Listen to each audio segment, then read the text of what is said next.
Hello नमस्कार दोस्तों, स्वागत है आपका हमारे यूट्यूब चैनल पे। तो मित्रों, हम आपके लिए डेली टेस्ट नंबर 2 जो है वो लेकर आ गए हैं।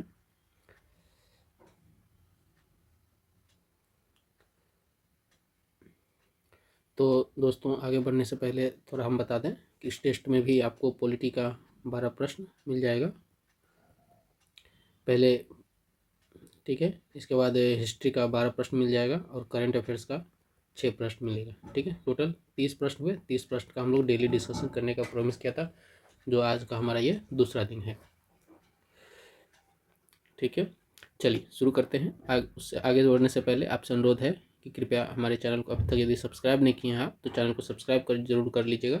देखिए, ये बहुत ही मोस्ट इम्पोर्टेंट क्वेश्चंस होंगे, जिससे संबंधित और भी सारे क्वेश्चंस बनेंगे आपका।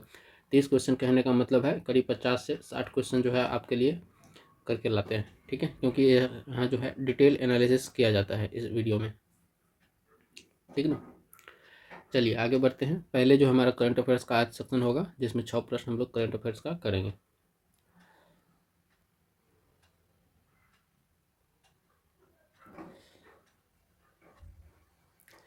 तो देखिए, पहला प्रश्न चलिए हाजिर है आपके सामने में। तो कह रहा है, निम्नलिखित में से कौन सा देश चंद्रमा के अन्वेषण के लिए ऑटोमिस समझौते का हिस्सा है? तो कौन सा देश कह रहा है हिस्सा है, उसको चुनना है। तो पहले हम लोग देख लेते हैं कि ऑटोमस समझौता होता क्या है। देखिए, ऑटोमस समझौता जो है दुनिया के सभी देशों के द्वारा, ठीक है, अभी तक कुल इसमें 56 देश शामिल हो चुके हैं, इनके द्वारा एक मिलीजुली चंद्रमा अन्वेषण का एक समझौता है। यानी कि सारे देश मिल करके चंद्रमा पर जाएंगे और चंद्रमा पर क्या करेंगे, अन्वेषण करेंगे। इसमें सारे देश का साझा कंट्रीब्यूशन होगा,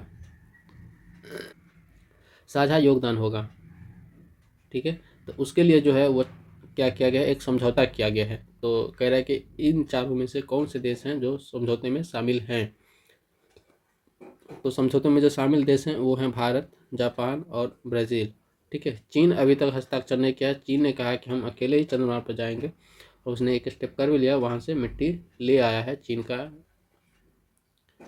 एक सैटेलाइट, ठीक है। तो ऑटोमस समझौता नासा और अमेरिकी विदेश विभाग द्वारा जो है 2020 में स्थापित किया गया था, जिसको गैर बाध्यकारी सिद्धांतों का एक समूह है। गैर बाध्यकारी सिद्धांत मतलब अपनी इच्छा से कोई भी देश इसमें भाग ले सकता है, ठीक है। जो नागरिक अंतरिक्ष अन्वेषण का मार्गदर्शन करने के लिए विशेष रूप से चंद्रमा की गतिविधियों पर ध्यान केंद्रित करता है। दिसंबर 2024 तक इसमें कितने देश थे? 52 देश शांतिपूर्ण, पारदर्शी एवं सहकारी अंतरिक्ष अन्वेषण के लिए प्रतिबद्ध इन समझौते के हस्ताक्षरकर्ता बन गए थे, ठीक है। माफ कीजिएगा, यहाँ पर हमने 56 लिख दिया था, ये 52 देश ही होगा, ठीक है। तो भारत जो है 23 जून 2023 को प्रधानमंत्री नरेंद्र मोदी की जो है संयुक्त राज्य अमेरिका की एक यात्रा हुई थी, राजकीय यात्रा हुई थी, जिसमें ऑटोमिस समझौता के पर जो है हस्ताक्षर किया गया था, ठीक है। और भारत इस तरह का समझौता करने वाला कौन सा देश बना था? 27वां देश बन गया था। चीन ने जो है ऑटोमिस समझौते पर हस्ताक्षर नहीं किया है अभी तक। इसके स्थान पर वह जो है अपनी स्वयं की चंद्रमा की अन्वेषण पहल जो है विशेष रूप से रूस के सहयोग से अंतर्राष्ट्रीय चंद्र अनुसंधान स्टेशन यानी कि IRS को आगे बढ़ा रहा है। जापान जो है 13 अक्टूबर 2020 को इस समझौते पर हस्ताक्षर किया, और जापान जो है जो मूल 8 देश है जिन्होंने ये समझौता शुरू किया है मिल करके, उन 8 देशों में से एक है। ब्राज़ील जो है दक्षिण अमेरिका का इकलौता देश है जिन्होंने इस समझौता पर हस्ताक्षर किया है, ठीक है। तो ये है आर्टेमिस अकॉर्ड्स, ठीक है। इतने सारे देश जो है इसमें शामिल हो चुके हैं, ठीक है। आप ये देख सकते हैं आर्टेमिस अकॉर्ड्स। अब चाहे तो इनका स्क्रीनशॉट लेकर के रख लीजिए, ठीक है। चलिए नेक्स्ट प्रश्न में हम लोग चलेंगे।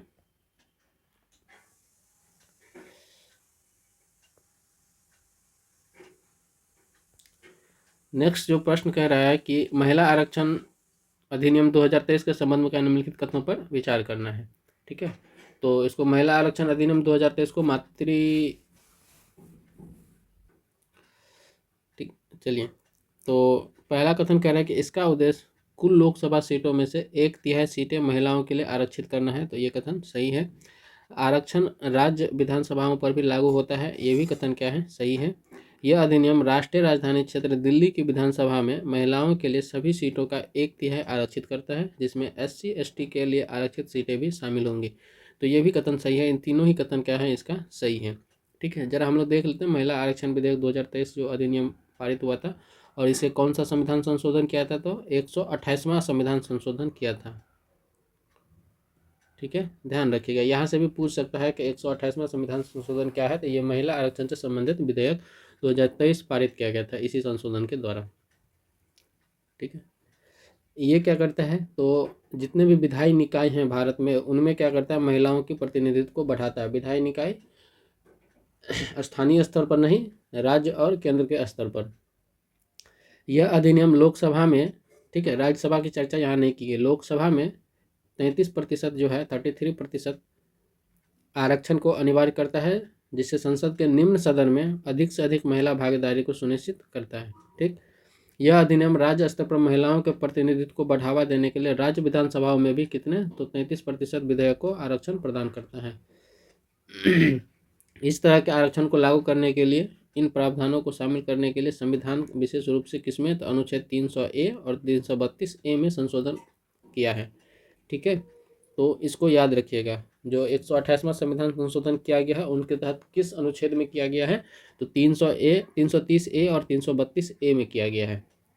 ठीक है, यह अधिनियम जो है राष्ट्रीय राजधानी क्षेत्र दिल्ली की विधानसभा में भी महिलाओं के सीटों का 1/3 क्या करता है, आरक्षित करता है, और इसी आरक्षण में जो है SC ST का जो आरक्षण है वो भी शामिल है। ठीक है, चलिए तीसरे प्रश्न पे चलते हैं। तीसरा प्रश्न हमारा कह रहा है कि स्क्वायर किलोमीटर एरे वेधशाला, ठीक है, SKAO परियोजना में भारत की हालिया साझेदारी किस क्षेत्र के लिए महत्वपूर्ण है। तो देखिए, स्क्वायर किलोमीटर एरे वेधशाला जो है वो भौतिकी का प्रयोगशाला है, वेधशाला है। ठीक है, तो भौतिकी में ही जो है क्या होगा, भारत के लिए लाभदायक होगा। तो ये खगोलीय भौतिकी के लिए जो है भारत के लिए लाभदायी है। अब किस तरह का है ये, ठीक है, परियोजना में जो हालिया साझेदारी खगोलीय भौतिकी क्षेत्र के लिए महत्वपूर्ण है। अब जरा देखते हैं कि कैसे कैसे महत्वपूर्ण है।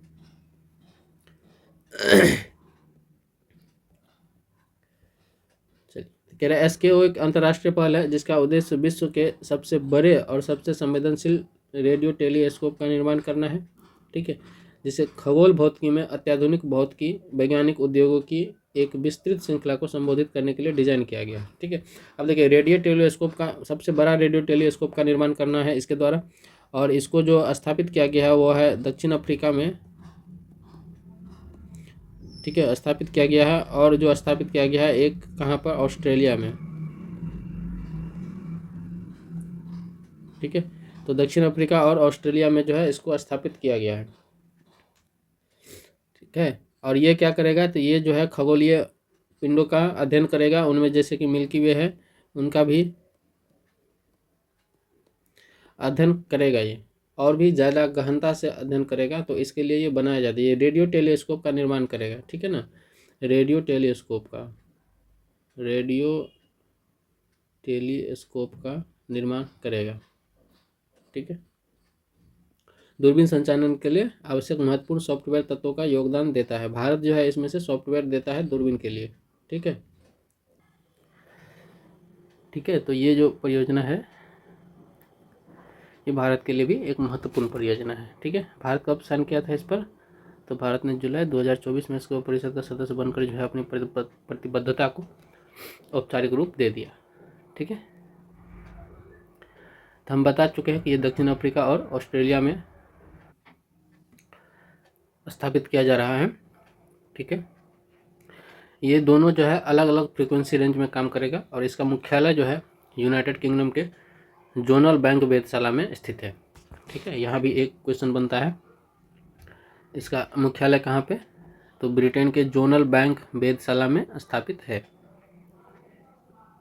मिल्की वे के गहन अध्ययन भी शामिल है इसमें। ठीक है, चौथा प्रश्न जो है इसमें कह रहा है कि निम्नलिखित में से किस देश के साथ भारत ने पहले सांस्कृतिक संपत्ति समझौते का पर हस्ताक्षर किया है। तो ये देश कौन सा है, USA है। ठीक है, भारत ने इसको 26 जुलाई 2024 को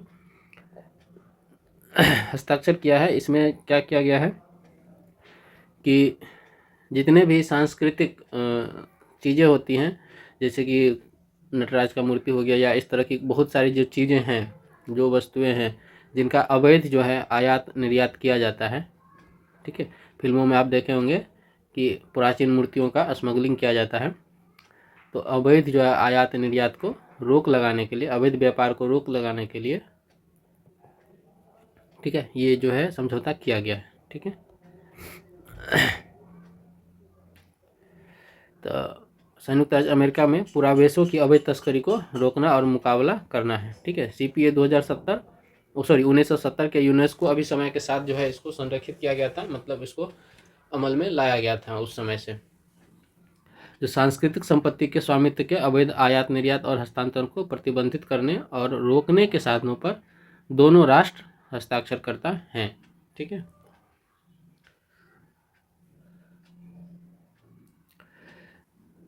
अगला प्रश्न है कि G7 शिखर सम्मेलन के संबंध में कह निम्नलिखित कथनों पर विचार कीजिए। जर्मनी वर्ष 2025 में कह रहा है कि 51वें संस्करण की अध्यक्षता करेगा। तो ये गलत कथन है, जर्मनी नहीं करेगा। ये जो करेगा वो कौन करेगा?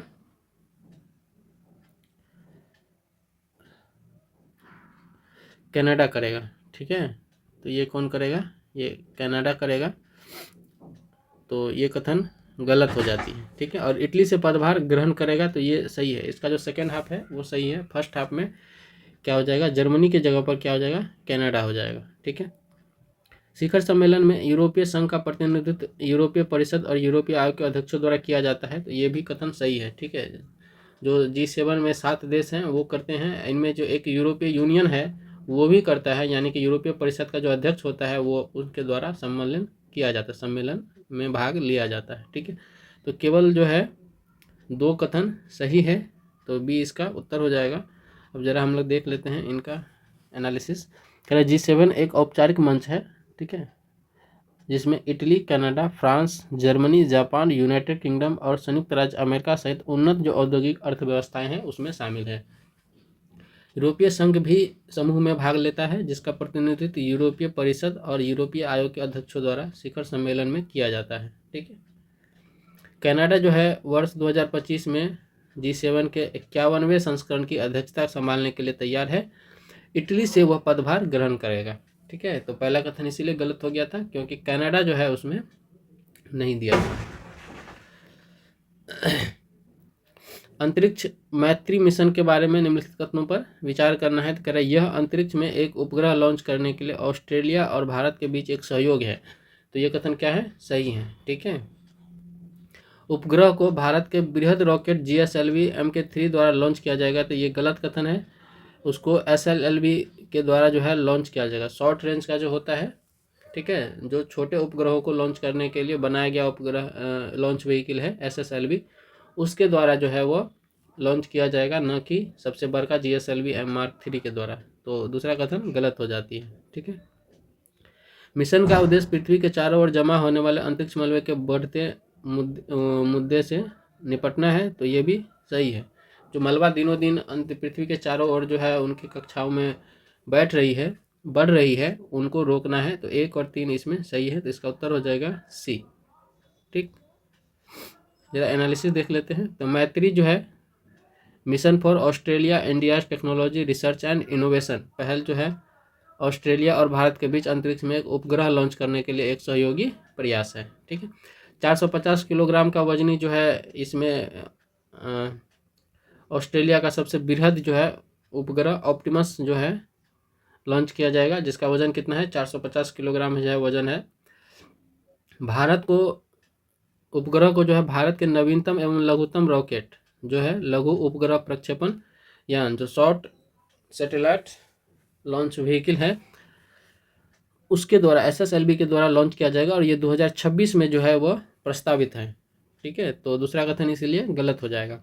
मिशन का उद्देश्य क्या है? तो पृथ्वी के चारों ओर जमा होने वाले अंतरिक्ष मलबे के बढ़ते मुद्दे से निपटना है, यानी कि उसके बारे में स्टडी करना है कि उसको किस तरीके से कम किया जा सकता है, या उस डेब्री को, जो स्पेस डेब्री है, अंतरिक्ष का मलबा है, उनको बाहर निकाला जा सकता है यदि संभव है। क्या किया जाएगा इसके बारे में अध्ययन करना है।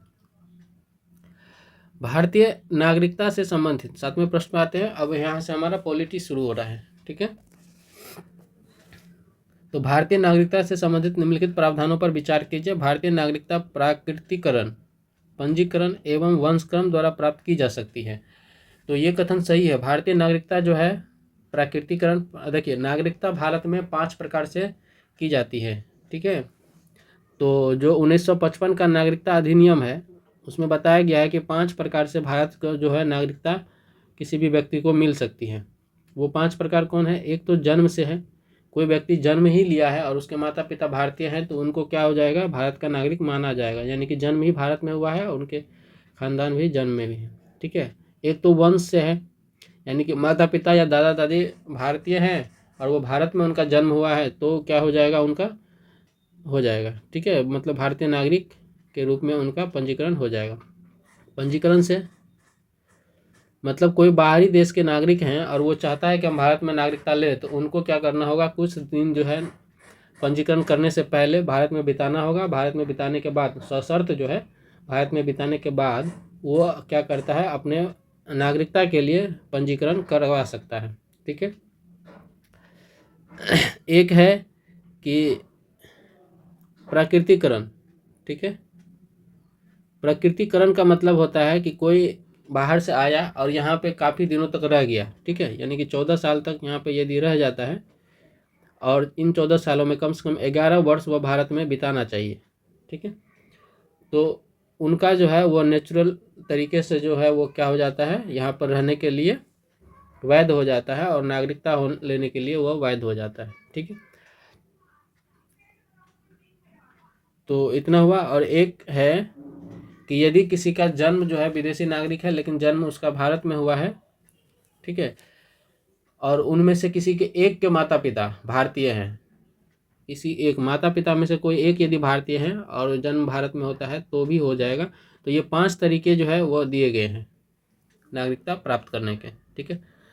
दोहरी नागरिकता की अनुमति उन व्यक्तियों के लिए है। दोहरी नागरिकता तो पहली बात भारतीय संविधान में है ही नहीं, ठीक है, कहीं भी नहीं है, दोहरी नागरिकता किसी को भी नहीं दी गई है। संसद को पाकिस्तान से भारत में पलायन करने वाले व्यक्तियों के लिए नागरिकता के अधिकार को विनियमित करने का अधिकार है, तो बिल्कुल अधिकार है, ठीक है। कहीं से भी भारत में कोई आता है तो उनको भारतीय नागरिक बनने के लिए संसद का अधिकार है कि वो अपने कानून में फेरबदल या विनियमन रेगुलेशन कर सकती है, तो हो सकता है। तो 1 और 3 इसका क्या हो जाएगा? सही उत्तर हो जाएगा, ठीक है। तो देखिए 5 प्रकार के तहत जन्म से भारत में जन्म लेने वाला व्यक्ति जो है वह भारत का नागरिक होगा। वंशक्रम, माता पिता के लिए भारत में पैदा हुए व्यक्ति जो है वो क्या हो जाएगा? भारतीय माता पिता का कोई भी बच्चा यदि भारत में पैदा होता है तो वह वंशक्रम के आधार पर जो है भारतीय नागरिक हो जाता है, ठीक है। पंजीकरण के द्वारा व्यक्तियों के कुछ श्रेणियां जिनमें से भारतीय मूल के लोग शामिल हैं या भारतीय नागरिकों से विवाहित कर लेता है तो पंजीकरण करवा करके वो क्या हो सकता है? भारत का नागरिक हो सकता है, ठीक है। प्रकृतिकरण के द्वारा एक निर्दिष्ट अवधि के लिए भारत में रहता है और अन्य योग्यताओं को पूरा करता है। अन्य योग्यताओं मतलब कि अंतिम का जो 1 साल है उसमें बाहर नहीं जाना चाहिए और उसके बाद 11-14 साल में से कम 11 साल जो है वह भारत में रहना चाहिए। तो इस तरह के कई जो है कंडीशंस हैं, ठीक है, शर्तें हैं। और एक है क्षेत्र का समावेशन, ठीक है। कोई नया क्षेत्र यदि भारत अर्जित कर लेता है तो उसके नागरिकों को भारतीय नागरिक के रूप में मान्यता जो दिया जाएगा वो भी संसद डिसाइड करेगी। संसद जो है वह अपने कानून के माध्यम से डिसाइड करेगी और भारत सरकार जो है उस क्षेत्र के व्यक्तियों को नागरिक होने के लिए कह सकती है, ठीक है। तो भारत दोहरी नागरिकता की अनुमति नहीं देता है किसी भी कंडीशन में, ठीक है, दोहरी नागरिकता इसमें नहीं है। तो दूसरा कथन तो इसीलिए गलत हो जाता है। जब कोई भी व्यक्ति किसी और देश की नागरिकता लेती है तो भारत की नागरिकता स्वतः ही उसका क्या हो जाएगा? समाप्त हो जाएगा, ठीक है। तो दोहरी नागरिकता नहीं, तो भारतीय नागरिक नहीं रह जाता है। इस बात की परवाह किए बिना लागू होता है कि विदेशी नागरिकता कैसे प्राप्त की जाती है जिसमें वंशक्रम भी शामिल है, ठीक है। किसी भी तरीके से वो विदेशी नागरिकता ले उससे फर्क नहीं पड़ता है, ठीक है, या फिर वंशक्रम ही रहे उससे भी फर्क नहीं पड़ता है। आपने किसी और देश की नागरिकता ली तो भारत की नागरिकता आपका नहीं रहेगा, ठीक है। ओवरसीज सिटीजन ऑफ इंडिया योजना भारतीय मूल के विदेशी नागरिकों को कुछ लाभ प्रदान करती है। अब ये देखिए ये दोहरी नागरिकता यहाँ भी नहीं देती है। Overseas citizen of India Bharat का नागरिक नहीं है, ठीक है, भारत का नागरिक के तौर पर जो है उसको कोई लाभ नहीं मिलता है। उसको भारत से संबंधों के आधार पर जो है, यानी कि वह कभी न कभी भारत में रहा है इसके लिए उनको कुछ लाभ जो है वह दिया जाता है। ठीक है, फिर भी किसी और देश का वह विदेशी नागरिक बन जाता है तो भारत का वह नागरिक नहीं रह जाता है। ठीक है, इसलिए दोहरी नागरिकता नहीं होता है। भारतीय संविधान जो है अनुच्छेद 11 संसद को नागरिकता से संबंधित सभी मामलों को विनियमित करने का अधिकार देता है। तो अनुच्छेद 11 जो है नागरिकता संबंधित जितनी भी मामले हैं उनको विनियमित करने का अधिकार संसद को देती है। ठीक है, और संसद द्वारा इसी के द्वारा जो है अधिनियमित जो 1955 के नागरिकता अधिनियम में किया गया है और उसको समय समय पर संशोधन भी किया जाता है। अंतिम संशोधन कब हुआ था? 2019 में हुआ था। ठीक है, भारतीय संविधान की प्रस्तावना के संदर्भ में निम्नलिखित कथनों पर कह रहा है विचार कीजिए। तो पहला इसमें कह रहा है कि प्रस्तावना संविधान का एक अभिन्न अंग है। तो ये कथन सही है, प्रस्तावना जो है संविधान का अभिन्न अंग है और इसका उपयोग संवैधानिक व्याख्या में अस्पष्टताओं को हल करने के लिए किया गया है।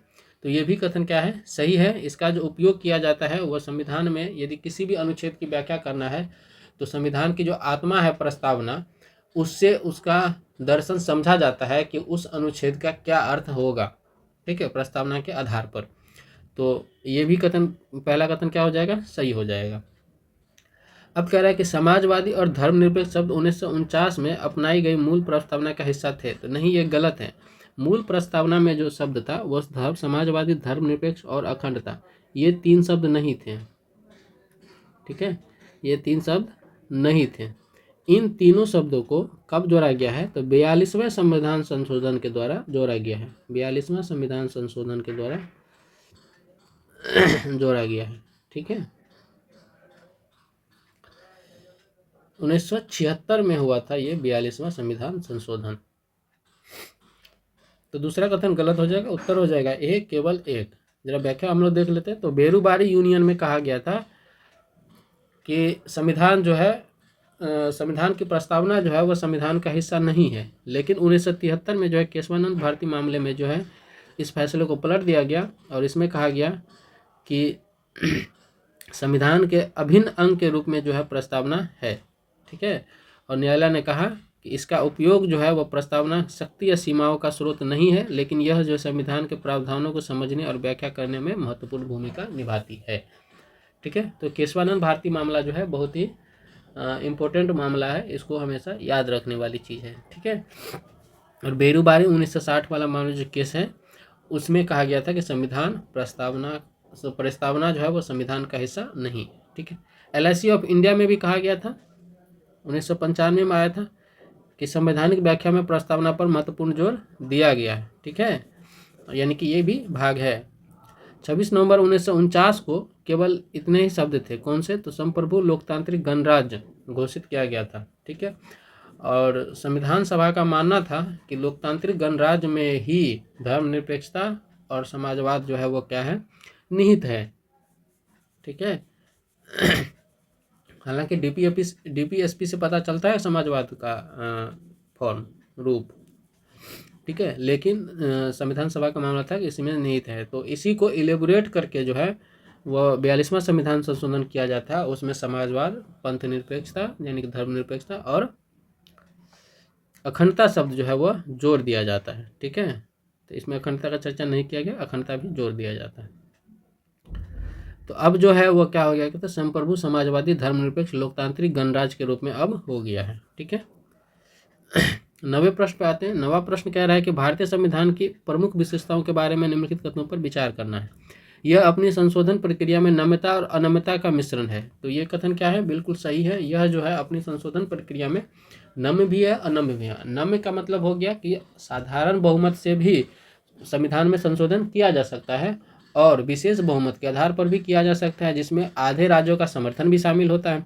तो ये कथन क्या हो जाएंगे? सही हो जाएंगे। इसमें दूसरा कथन कह रहा है कि यह संसद को राज्यों की सहमति के बिना संविधान के संघीय ढांचे में संशोधन करने की अनुमति प्रदान करता है। तो ये गलत है।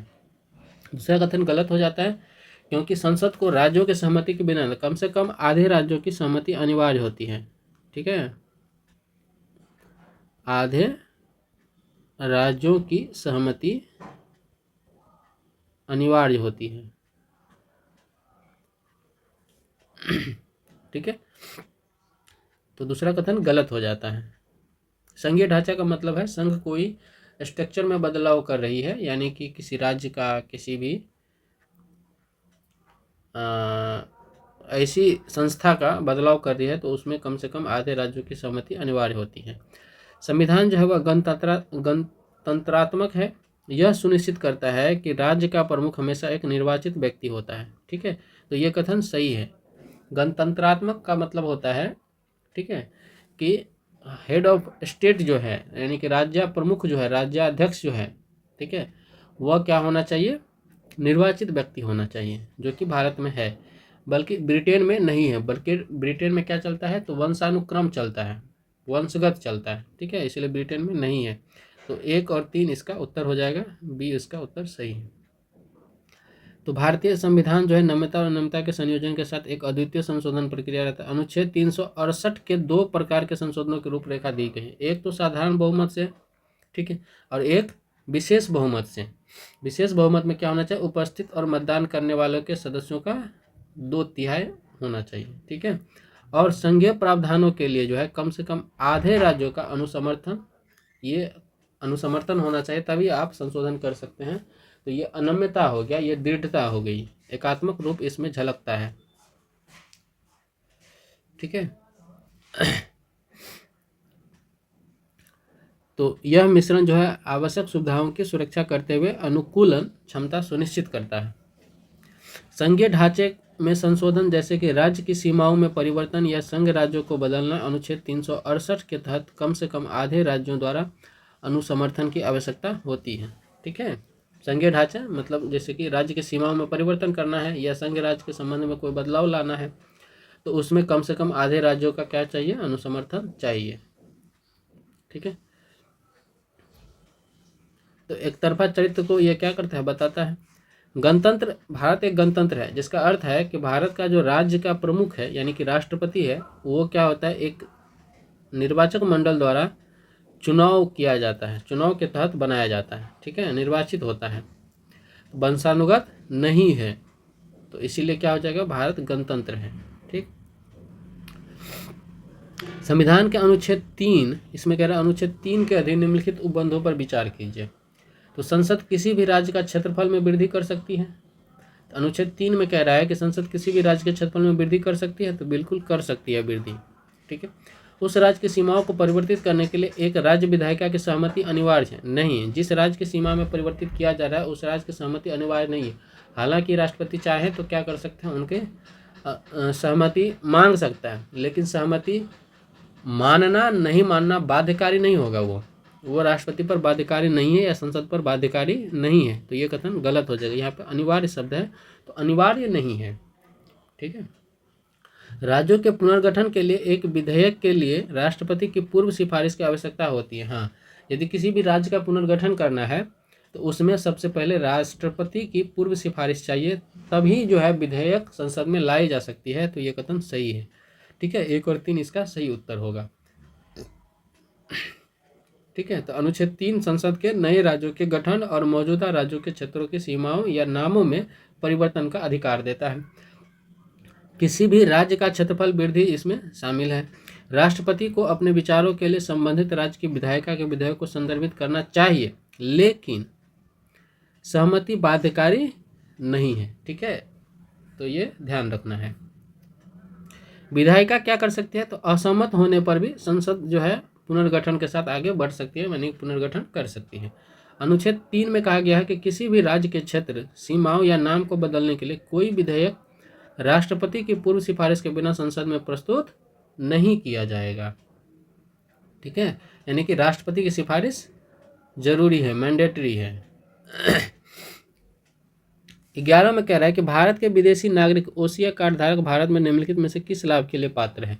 अब देखिए, ओसिया कार्ड धारक को भारत में कुछ लाभ दिया गया है, और वो लाभ कौन कौन से है, तो एक तो उनको भारत में आने के लिए यानी कि टूरिस्ट वीज़ा, घूमने के लिए किसी भी वीज़ा की ज़रूरत नहीं है, उसको वीज़ा की ज़रूरत नहीं है, जितनी बार भी चाहे वो आ सकता है। तो एकाधिक प्रवेश यानी कि 1 से अधिक बार प्रवेश और बहुद्देशीय आजीवन वीज़ा के लिए आ सकता है। ठीक है, तो इसमें कोई भी रोक टोक नहीं है ओसिया कार्ड धारक को। ओसिया मतलब ओवरसीज सिटीजन ऑफ इंडिया, मतलब वे नागरिक जिनके माता पिता या दादा दादी नाना नानी इनमें से कोई एक भारतीय रहे हों, ठीक है।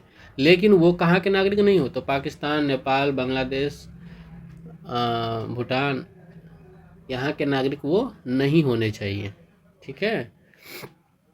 तो भारतीय चुनाव में, और म्यांमार का भी, भारतीय चुनाव में मतदान करने का अधिकार, तो ये अधिकार उनको नहीं दिया गया है, मतदान करने का अधिकार उनको नहीं होगा। और जो कृषि योग्य भूमि है उसको भी खरीदने का अधिकार नहीं होगा, लेकिन शिक्षण संस्थान और स्वास्थ्य संबंधी इन सब चीज़ों का वो क्या कर सकते हैं, लाभ ले सकते हैं, ठीक है। और कोई निवेश करना हो, इंफ्रास्ट्रक्चर उद्योग लगाना हो तो वो सब लगा सकते हैं, लेकिन कृषि भूमि का अधिग्रहण करने का उनको अधिकार नहीं है, खेती करने के लिए वो भूमि नहीं ले सकते हैं, ठीक है। और भारतीय चुनाव में मतदान नहीं कर सकते हैं। तो विदेशी नागरिकों के लिए रिपोर्टिंग आवश्यकताओं से छूट है, जैसे कि कोई भी विदेशी नागरिक इंडिया आता है, भारत आता है, तो उसको क्या करना होता है, पहले भारतीय अधिकारी के पास में अपना आने का प्रयोजन बताना होता है कि हम इस स्थिति से आए हैं, यानी कि वहाँ पर रिपोर्ट करना होता है। तो जो विदेशी नागरिकों के लिए रिपोर्टिंग अधिकारी होता है उसके पास रिपोर्ट करने की उनको छूट दी गई है कि आप वहाँ पर रिपोर्ट करने की ज़रूरत आपको नहीं है, आपको एक कार्ड दिया जाएगा, आप इस कार्ड के माध्यम से बार बार आ जा सकते हैं, ठीक है। तो 1 और 4 जो है इसमें क्या है, सही कथन है, तो इसका उत्तर हो जाएगा ए, ठीक है। तो नागरिकता संशोधन अधिनियम 2005 के तहत यह शुरू किया गया था कि भारत के जो विदेशी नागरिक, जो ओसिया है योजना के लिए भारतीय मूल के विदेशी नागरिकों और उनके जीवन साथी को कुछ विशेषाधिकार प्रदान किए गए हैं। हालांकि ओसिया कार्ड धारक भारतीय नागरिक नहीं है, ये याद रखना है, ये भारतीय नागरिक नहीं है, लेकिन उनको कुछ विशेषाधिकार दिया गया है। क्यों दिया गया है, ताकि वो भारत आए, बार बार आए और उनको इन सब ऑफिशियल झंझटों से मुक्ति मिले और वो क्या करें, निवेश करें, ठीक है। तो लेकिन वे विशिष्ट प्रतिबंधों के साथ भारतीय नागरिक की तुलना में कई लाभों का आनंद लेते हैं। ओसिया कार्ड धारक शिक्षा, रोजगार और पर्यटन सहित विभिन्न उद्देश्यों के लिए अलग वीज़ा की आवश्यकता के बिना भारत की यात्रा कर सकते हैं, ठीक है, उसको वीज़ा की जरूरत नहीं है। ओसिया कार्ड धारक भारतीय चुनाव में मतदान के अधिकार हकदार नहीं है। ओसिया कार्ड धारकों को कृषि भूमि और वृक्षारोपण संपत्तियों सहित कृषि भूमि खरीदने से प्रतिबंधित किया गया है। ओसिया कार्ड धारक को स्थानीय अधिकारियों के साथ पंजीकरण करने से छूट दी गई है, भले ही भारत में रहने की उनकी अवधि कुछ भी हो, वो कुछ भी रह सकता है, आजीवन के लिए रह सकता है, ठीक है। ओसिया कार्ड धारक को आर्थिक एवं शैक्षिक क्षेत्रों में एनआरआई के साथ समानता प्राप्त है। एनआरआई कौन होते हैं, तो एनआरआई होते हैं भारत के नागरिक जो विदेश जाते हैं अपने रोजगार के लिए और वो वहीं पर सेटल्ड हो जाते हैं, तो उनको एनआरआई कहा जाता है, ठीक है। सेटल्ड हो जाते हैं मतलब वहाँ की नागरिकता वो ले लेते हैं। जिसमें सामान्य श्रेणी के तहत उच्च शिक्षा तक पहुंच और भारत में निवेश करने के अवसर शामिल हैं। ओसिया कार्ड धारक भारत में संवैधानिक या सरकारी पदों पर नहीं रह सकते, ठीक है।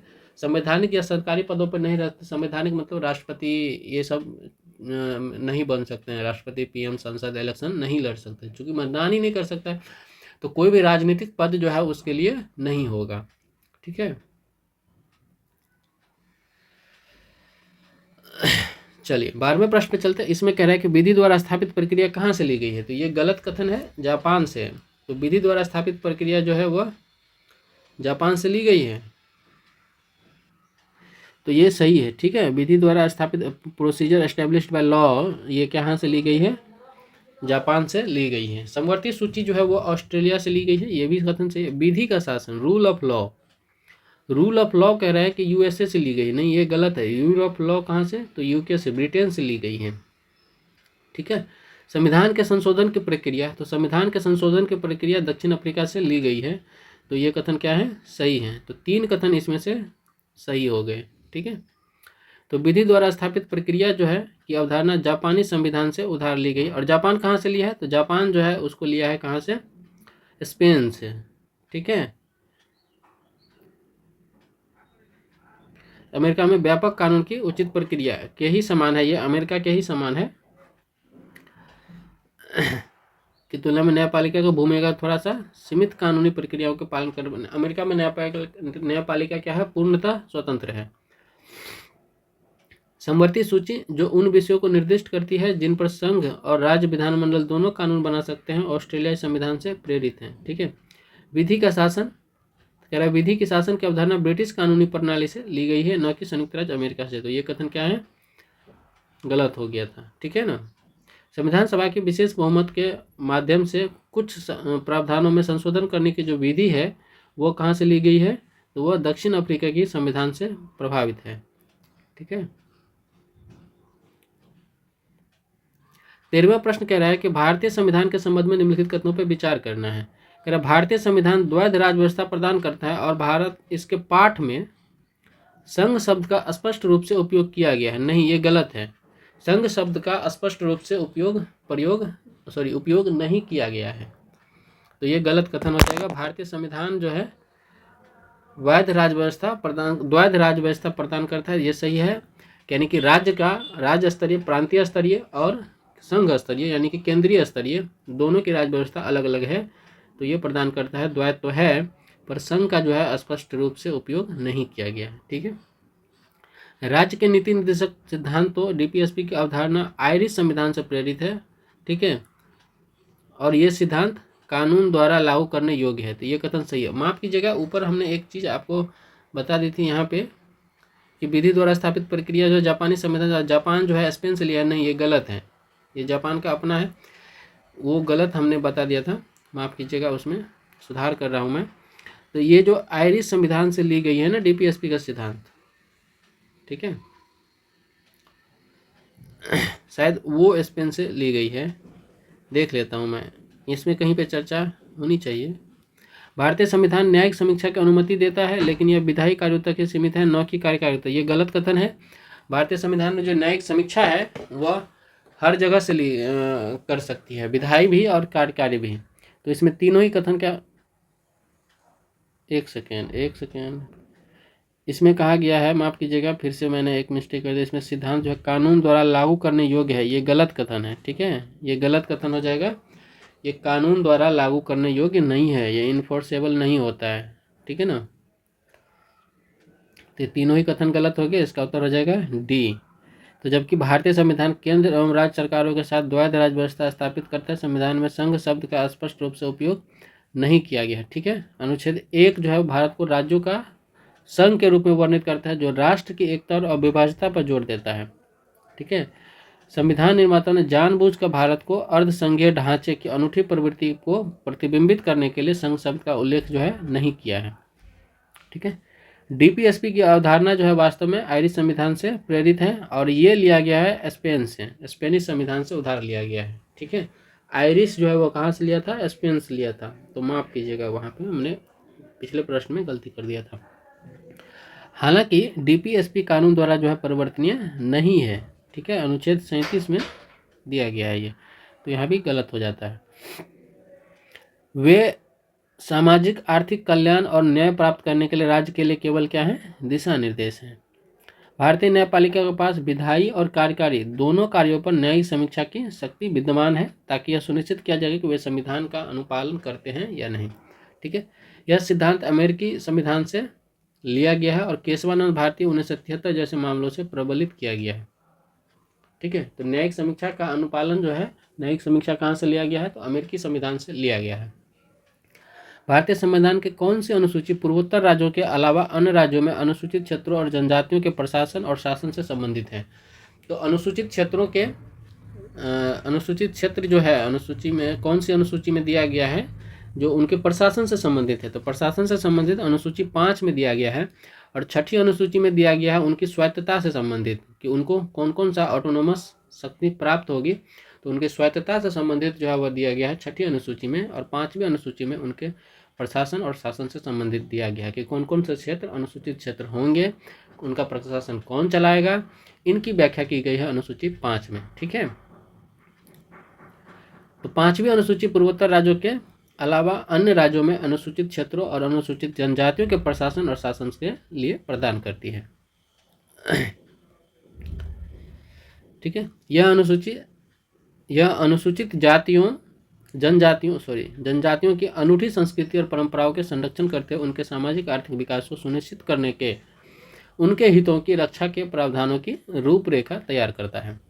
अनुसूचित क्षेत्रों की घोषणा भारत के राष्ट्रपति द्वारा उनकी महत्वपूर्ण जनजातीय आबादी एवं अविकसित परिस्थितियों के आधार पर की जाती है। इसके विपरीत छठी अनुसूची असम, मेघालय, मिजोरम और त्रिपुरा जैसे पूर्वोत्तर राज्यों में आदिवासी क्षेत्रों में प्रशासन के लिए स्वायत्त जिलों और परिषदों से संबंधित है। ठीक है, तो स्वायत्त जिलों और परिषदों से संबंधित है छठी अनुसूची, इसको याद रखना है। 15वां प्रश्न, भारतीय संविधान की प्रस्तावना के संबंध में कह रहा है निम्नलिखित कथनों पर विचार कीजिए। ठीक है, इस प्रश्न को बनाने से पहले आपसे अनुरोध है कि कृपया वीडियो को लाइक जरूर कीजिए, वीडियो को लाइक कीजिए और अच्छी लगती है आपको तो, और कमेंट कीजिए। ठीक है, और चैनल को सब्सक्राइब नहीं किया अभी तक तो सब्सक्राइब जरूर कर लीजिएगा, चैनल को सब्सक्राइब कर लीजिए और शेयर कीजिए अपने दोस्तों में। संविधान के भाग के रूप में प्रस्तावना न्यायालय में परिवर्तनीय है। कह रहा है प्रस्तावना जो है न्यायालय में परिवर्तनीय है, ये गलत है। ठीक है, प्रस्तावना नागरिकों के बीच, हाँ सही है, गलत है। प्रस्तावना नागरिकों के बीच समानता सुनिश्चित करती है लेकिन स्पष्ट रूप से आर्थिक न्याय का उल्लेख नहीं करती है। ठीक है, तो 3 तरह के न्याय का चर्चा किया गया है प्रस्तावना में, कौन कौन से? तो एक तो सामाजिक न्याय, सामाजिक, राजनीतिक,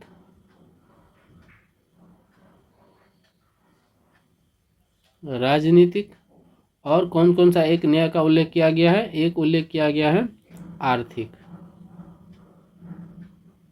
ठीक है, तो ये 3 तरह के न्याय का उल्लेख किया गया है, सामाजिक, राजनीतिक और आर्थिक न्याय का उल्लेख किया गया है। तो ये गलत कथन दिया गया, यहाँ पे नहीं शब्द का प्रयोग करके ये गलत कर दिया है, तो ये गलत हो जाएगा। ठीक है, संविधान को अंगीकार करने के पश्चात प्रस्तावना में केवल एक बार संशोधन किया गया है, तो ये कथन सही है, तो इसीलिए इसका सी उत्तर हो जाएगा केवल एक बार संशोधन किया गया। कब? तो 42वां संशोधन किया गया है 1976 में। ठीक है, तो केशवानंद भारती मामले में जो है मान लिया गया था कि कानून की अदालत में लागू करने योग्य जो है वो नहीं है। ठीक है, क्योंकि मूल अधिकार या कर्तव्य प्रदान नहीं करता है वो। ठीक है, तो इसमें ऐसा कुछ नहीं है, ये पीछे का ही रिपीट हो रहा है, तो आप इसको पढ़ लीजिए अपने आप से। ठीक है, वीडियो को पॉज करके। चलिए नेक्स्ट में चलते हैं हम लोग।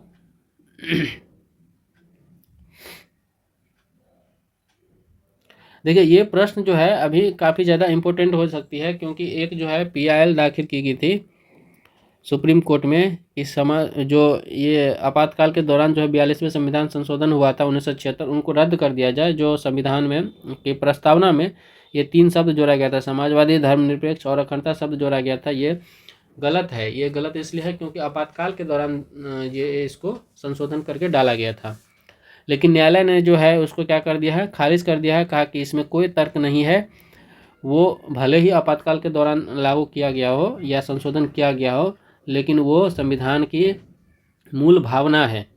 ठीक है, तो इन शब्दों का उल्लेख किया गया है, आपातकाल के दौरान अवश्य किया गया है, परंतु ये संविधान की मूल भावना है जो समाजवादी, पंथनिरपेक्ष और अखंडता प्रस्तावना में निहित है, उन्हीं को केवल उल्लेख किया गया है। तो इसलिए PIL को क्या कर दिया गया? खारिज कर दिया गया। तो ये प्रश्न इंपॉर्टेंट हो जाती है इस बार के एग्जाम के लिए, जितने भी एग्जाम में होते हैं, स्टेट PCS या फिर UPSC का जो एग्ज़ाम हो रहा है उसमें। ठीक है, तो इसीलिए ये प्रश्न अच्छे से देख लेना है, याद रखना है। ये करंट अफेयर से संबंधित प्रश्न हो गया। 16वां प्रश्न कह रहा है कि प्रत्यक्ष लोकतंत्र के उपकरणों के बारे में निम्नलिखित कथनों पर विचार करना है। तो प्रत्यक्ष लोकतंत्र के बारे में हमने पिछले वीडियो में भी देखा था। अगर आपने वो वीडियो अभी तक नहीं देखा है तो लिंक आपको डिस्क्रिप्शन में मिल जाएगा। ठीक है, आपने पहला वीडियो भी देख लेना है। एक जनमत संग्रह हमेशा उस सरकार पर बाध्यकारी होता है जो इसे आयोजित करती है। ठीक है, तो ये बाध्यकारी नहीं होती है। कोई भी आयोजित करेगा जनमत संग्रह तो वो बाध्यकारी हो ऐसा जरूरी नहीं है। हाँ, नैतिक रूप से जरूर उस पर दबाव बन जाती है कि जनमत संग्रह को लागू किया जाएगा। ठीक है, तो ये कथन क्या हो जाती है? गलत हो जाती है। पहल क्या होती है? तो देखिए, जब भी प्रत्यक्ष लोकतंत्र होता है तो उसमें जनता क्या करता है? नागरिक अपने कानून निर्माणों में डायरेक्ट इन्वॉल्व होता है। ठीक है, तो नागरिक क्या करता है? पहले पहल लेती है। पहल के तहत वो क्या करती है? जिसको कोई भी कानून बनाना है, मान लीजिए ए विषय पर कानून बनाना है, तो ए विषय पर वो क्या करेगा? मसौदा तैयार करके पहल लेगा। ठीक है, ये मसौदा तैयार कर लिया ए विषय पर, और इसको क्या करेगा? जनमत संग्रह कराने के लिए, इस पर वोटिंग कराने के लिए रखा जाएगा पब्लिक में। तो इसको जनमत संग्रह कराया जाएगा। जनमत संग्रह कराने का मतलब है जनमत संग्रह कराने के लिए इस पर वोटिंग कराया जाएगा, इसको पब्लिक प्लेस पर रखा जाएगा, लोग इस पर साइन करेंगे और वो क्या करेंगे? इस पर बताएंगे कि ये ज़रूरी है कि नहीं है। अगर ये जनमत संग्रह में अधिकतम आ जाती है तो वो क्या हो जाएगा? वो जाएगा सीधे के सीधे विधायिका के पास, और विधायिका क्या करेगी, इस पर कानून बनाएगी। ठीक है, विधायिका क्या करेगी, इस पर कानून बनाएगी। तो पहल ये होती है।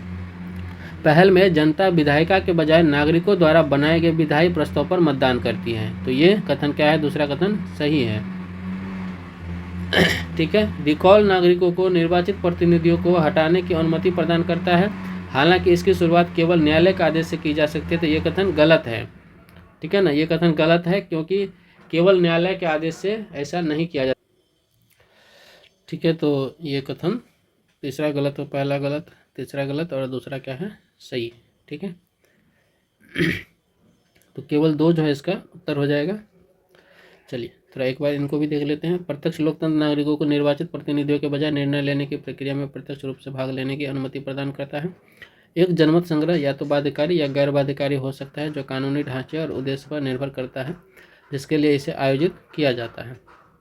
ठीक है, उदाहरण के लिए स्विट्जरलैंड जैसे कुछ देशों में संवैधानिक संशोधनों पर जनमत संग्रह बाध्यकारी हैं, जबकि अन्य में जैसे यूनाइटेड किंगडम वे प्रकृति में सलाहकार हो सकते हैं। ब्रेग्जिट जनमत संग्रह। ठीक है, एक पहल ऐसी प्रक्रिया है, ठीक है, पहल जो होती है ऐसी प्रक्रिया है जहां नागरिक एक याचिका पर आवश्यक संख्या में हस्ताक्षर एकत्र करके कानून या संशोधन का प्रस्ताव करते हैं। यदि पहल योग्य है तो इसे सार्वजनिक वोट के लिए प्रस्तुत किया जाता है।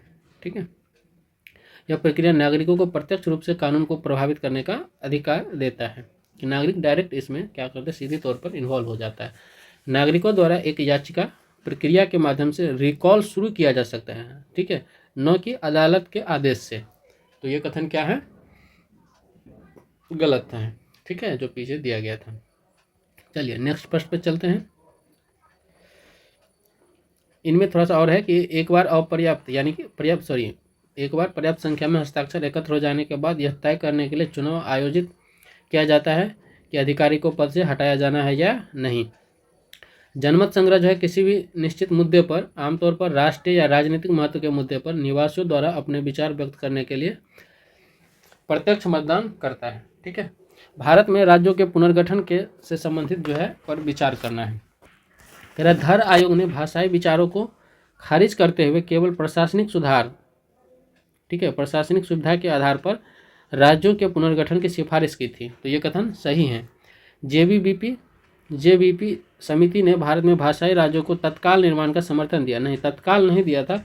उन्होंने कहा था कि अभी जो है ज़रूरत नहीं है भाषाई राज्य आधार पर राज्यों के पुनर्गठन की। ठीक है, बाद में किया जाएगा, परंतु अभी प्रशासनिक स्तर पर किया जाना चाहिए। तो ये कथन क्या हो जाएंगे, गलत हो जाएंगे। ठीक है, तो केवल एक इसका सही उत्तर हो जाएगा। जेबीपी समिति में कौन कौन से थे, तो जेबीपी समिति में थे जवाहरलाल नेहरू, J4, V4 वल्लभ भाई पटेल, सरदार वल्लभ भाई पटेल, और P4 पट्टाभी सीतारमैया। ठीक है, तो ये जेबीपी समिति थे। धर आयोग में कौन कौन थे, धर आयोग में 3 थे। ठीक है, एक तो फजल अली थे शायद,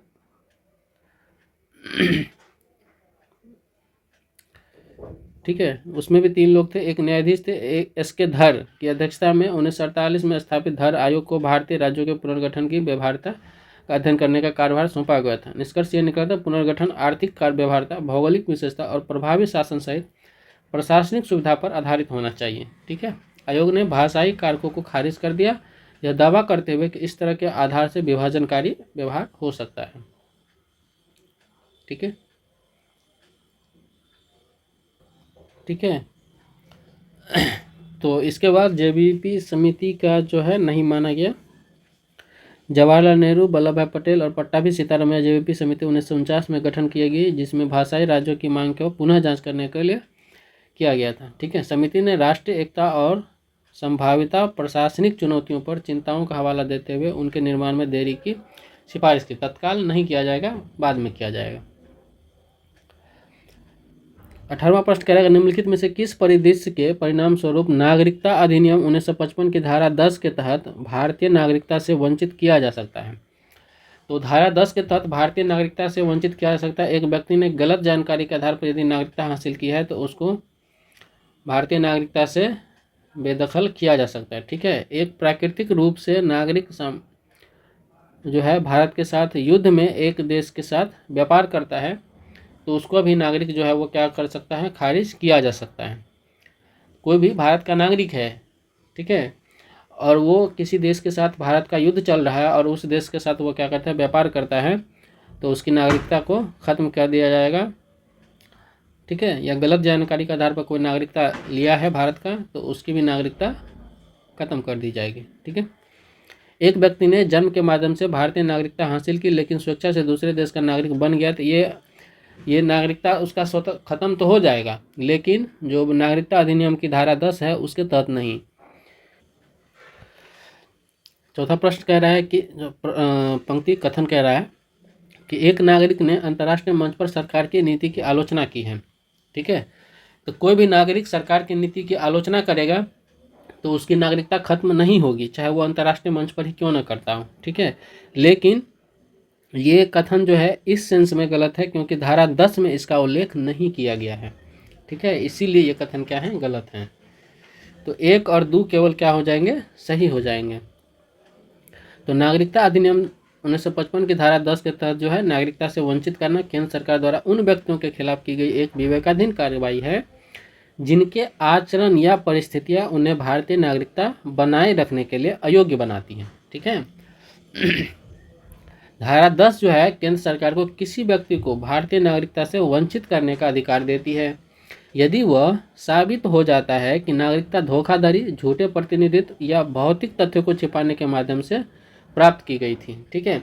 हालांकि इसमें जो है नागरिकता से वंचित किया जाना ये कदापि जो है इसमें नहीं है। अब जैसे मान लीजिए छोटी सी फैक्चुअल यदि किसी से मिस्टेक हो जाती है तो उसके आधार पर भी क्या हो सकती है, उसकी नागरिकता खत्म हो जा सकती है। ठीक है। इसलिए इसकी आलोचना होती है, पर यह सही है। ठीक है।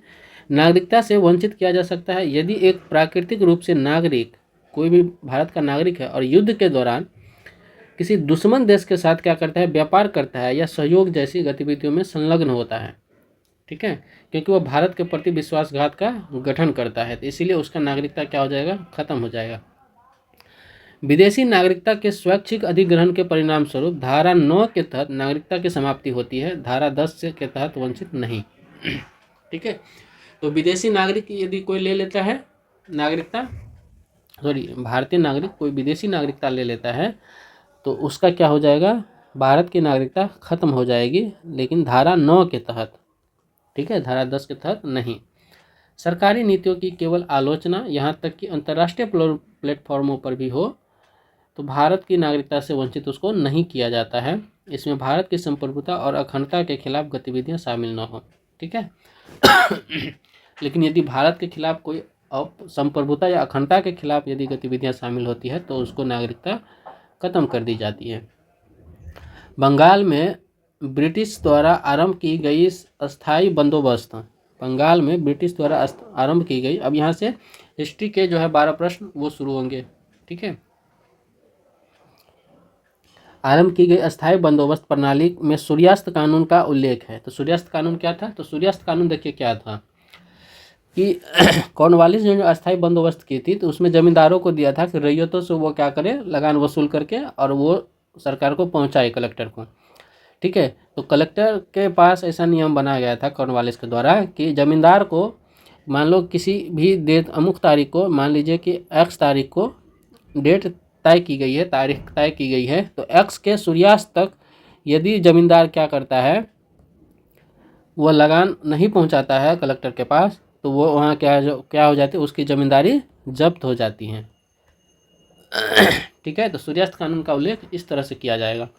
तो एक निश्चित समय सीमा के द्वारा कुछ जमींदारों को कंपनी को राजस्व का भुगतान करना पड़ता था, तो ये था इसका। ठीक है। तो पहला सही हो जाएगा। दूसरा कह रहा है कि ब्रिटिश सरकार ने समय सीमा के बाद सभी अतिदेय राजस्व भुगतानों को माफ़ कर दिया, नहीं, ये गलत है। राजस्व का समय पर भुगतान न करने पर जमींदारों के अधिकारों को जब्त कर लिया जाता था, तो ये भी कथन क्या है, सही है। तो सूर्यास्त कानून का यही था। तो 1 और 3 क्या हो जाएंगे, सही हो जाएंगे। ठीक है। तो 1 और 3 सही है।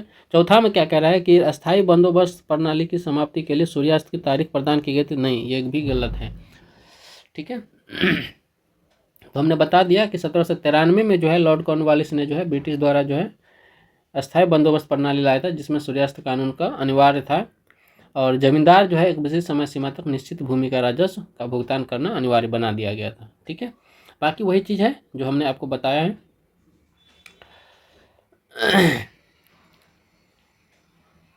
ठीक है। यदि जमींदार की भूमि का बकाया वसूलने के लिए कोई इसको क्या कर दिया था, नीलाम कर दिया जाता, यदि समय पर भुगतान नहीं किया जाता था तो।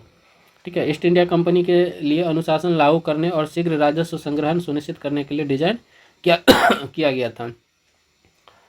ठीक है। 20वें प्रश्न पे आते हैं। 20वां प्रश्न क्या कह रहा है कि निम्नलिखित में से कौन सा कथन जो है अस्थायी बंदोबस्त प्रणाली आरंभ करने के प्राथमिक कारण का सटीक वर्णन करता है। ठीक है। तो प्राथमिक कारण क्या था, तो प्राथमिक कारण कम दरों पर भू राजस्व तय करके किसानों का कल्याण को बढ़ावा देना। तो अंग्रेज किसानों का कल्याण क्यों करेंगे भाई। एक ऐसी प्रणाली स्थापित करना जो कृषि उत्पादकता में सुधार के लिए जमींदारों को प्रोत्साहित करना, कि जमींदारों को क्या करेगा, प्रोत्साहित करेगा कि कृषि उत्पादकता में सुधार हो। ठीक है। दूसरा कारण क्या था कि ब्रिटिश सरकार के लिए राजस्व का एक स्थिर एवं अनुमानित स्रोत है। ये भी एक कारण है, लेकिन ये एक प्राथमिक कारण नहीं है। ठीक है। तो ये प्राथमिक कारण है सी। सभी वर्गों के बीच समान भूमि स्वामित्व एवं कृषि लाभों का उचित वितरण, ये तो कभी नहीं होगा। तो ये कारण था, लेकिन इस सेंस में यहाँ पर नहीं हो जाएगा, इसीलिए ये गलत हो जा रहा है। सी इसका सही उत्तर हो जाएगा। तो क्या था, कॉर्नवालिस चाहता था कि सरकार को जो प्रति वर्ष अलग अलग राजस्व का संग्रहण होता है, तो क्यों ना सरकार को एक अस्थायी रकम मिले, और अस्थायी रकम मिलेगा तो सरकार क्या करेगी, अपनी खर्चे जो पर नियंत्रण या उसको अपनी नीतियाँ बना सकती है। तो इसलिए कॉर्नवालिस क्या किया था, अस्थायी जो है बंदोबस्त प्रणाली लाया था। ठीक है। कंपनी के लिए एक निश्चित और स्थिर आय सुनिश्चित करना था।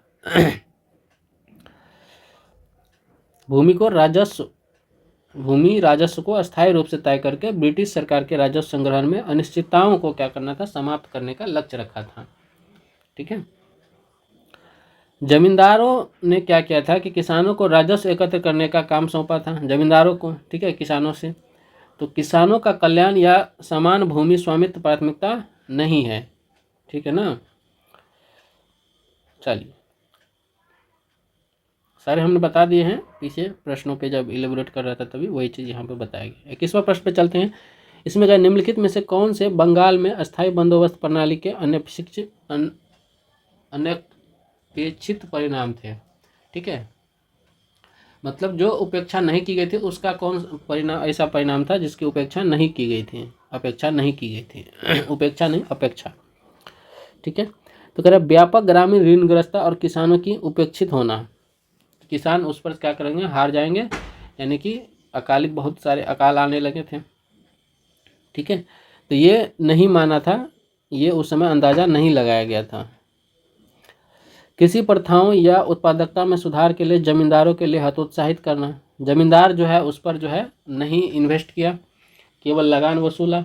ठीक है, उसमें से अपना भी रखता और सरकार को भी देता था।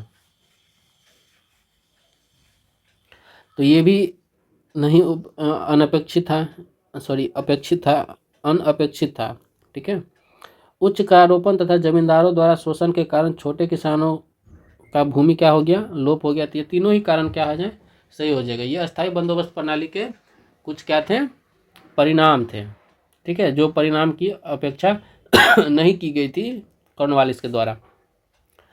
तो 1793 में बंगाल में जो अस्थायी बंदोबस्त प्रणाली शुरू की गई थी उसका उद्देश्य भू राजस्व को अस्थायी रूप से निर्धारित करके ब्रिटिश सरकार के लिए एक स्थिर एवं अनुमानित राजस्व का आधार तैयार करना था, निर्माण करना था। हालांकि इसके अनपेक्षित परिणामों का गहरा सामाजिक आर्थिक प्रभाव पड़ा था। व्यापक जो है ग्रामीण ऋणग्रस्तता हो गई और किसानों का उपेक्षित हो गया। ठीक है, किसान क्या किए, आर्थिक विपत्ति में किसानों को धकेल दिया गया था।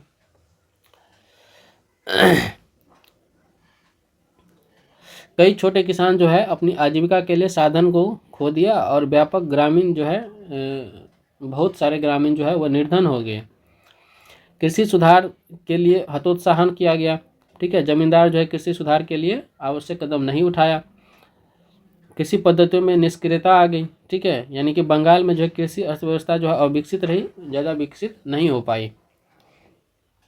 छोटे किसानों द्वारा जो है उसका जो भूमि था उसका ख़त्म हो गया। छोटे किसान जो है अपने ऋण चुकाने के लिए भूमियों का क्या कर देते थे, नीलामी हो जाती थी उसकी भूमि। ठीक है, भूमि बेचने या छोड़ने के लिए विवश कर दिया गया था। भूमि स्वामित्व जो है धनी वर्गों या जमींदारों को हस्तांतरित कर दिए गए।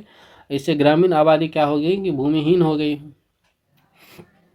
तो ये सब जो है उत्पन्न हो गई थी। चलिए 22वां प्रश्न कह रहा है कि रैयतवारी प्रणाली के संदर्भ में निम्नलिखित में से कौन सा कथन गलत है। गलत कथन को चुनना है, ठीक है, याद रखना है। कह रहा है इससे रैयतों पर भारी राजस्व का बोझ पड़ा जो प्रायः ऋणग्रस्तता का कारण बना।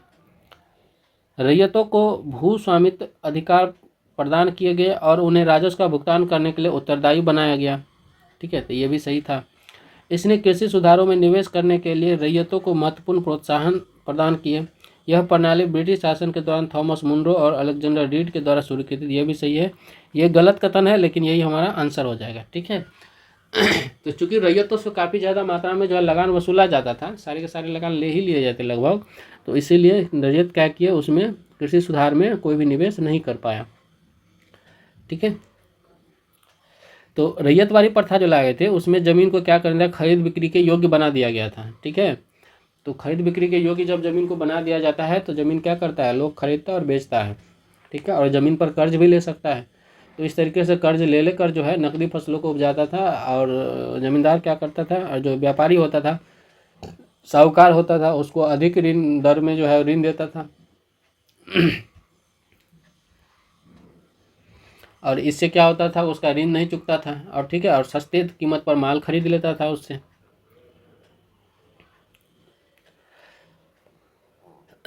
चलिए, तो मद्रास और बॉम्बे प्रेसिडेंसी में ब्रिटिश शासन के दौरान थॉमस मुंडो अलेक्जेंडर रीड द्वारा शुरू की गई थी कौन सी, तो रैयतवारी प्रणाली, ठीक है। सरकार और व्यक्तिगत किसानों रैयत के बीच जो है प्रत्यक्ष राजस्व का था ये, कि रैयत जो है सीधा सीधा किसान यानी कि रैयत सीधा सीधा क्या करेगा, सरकार को टैक्स देगा, ठीक है। इस प्रणाली के तहत रैयतों को भूस्वामी के रूप में मान्यता दी गई थी, जिससे वे सीधे सरकार को राजस्व का भुगतान करने के लिए पूरी तरह से जिम्मेदार हो गए थे।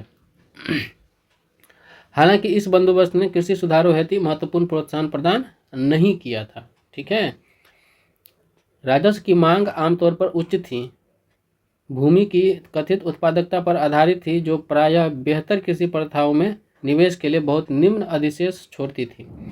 इसके अतिरिक्त आवधिक पुनर्मूल्यांकन ने रैयतों के लिए अनिश्चितता को बढ़ा दिया, जिससे दीर्घकालिक निवेश को हतोत्साहित हुआ, ठीक है। उच्च कराधान के कारण व्यापक ऋणग्रस्तता की स्थिति उत्पन्न हुई, जिससे कई रैयत अपनी भूमि को साहूकारों को बेचने या गिरवी रखने के लिए मजबूर हो गया। अंग्रेजों द्वारा जो शुरू की गई थी भू राजस्व प्रणालियों के संदर्भ में निम्नलिखित युगों पर कह रहा विचार कीजिए। तो अस्थायी बंदोबस्त कह रहा है कि ब्रिटिश भारत का लगभग 30% हिस्सा में था, तो ये गलत है। ये 30% नहीं था, 19% हिस्सा में था, ठीक है। रैयतवारी प्रणाली 51% हिस्सा में था, ये सही है। महलवारी प्रणाली जो है वो 30% हिस्सा में था, ठीक है, तो ये कथन सही हो जाएगा। तो इसमें केवल कितने सही सुमेलित है, तो केवल एक जो है इसमें सही सुमेलित है, ठीक है। तो इसको इस ट्रायंगल से भी याद रख सकते हैं। इस तरीके का ट्रायंगल बना लीजिए, एक तरफ रैयतवारी लिख दीजिए, रैयतवारी, महलवारी और अस्थाई बंदोबस्त। तो अस्थाई बंदोबस्त को कितना मिला था, तो अस्थाई बंदोबस्त जो है 19% था, तो 19% हो गया। महलवारी कितना था, महलवारी 30% था, तो यहाँ आप 30% कर सकते हैं, यहाँ आप 51% कर सकते हैं, ठीक है। इस तरीके से किया सकते हैं। अब महलवारी कौन कौन लाया था, ठीक है, तो उसको यहाँ लिख सकते हैं, विलेजली। यहाँ रैयतवारी कौन लाया था, तो रैयतवारी लाया था मुनरो और रीड, तो यहाँ लिख दीजिए मुंडो और रीड। स्थान ये कॉर्नवालिस 1723 की 1873 ना, 1873 होगा शायद, 1873, इस तरीके से आप लिख सकते हैं उसको।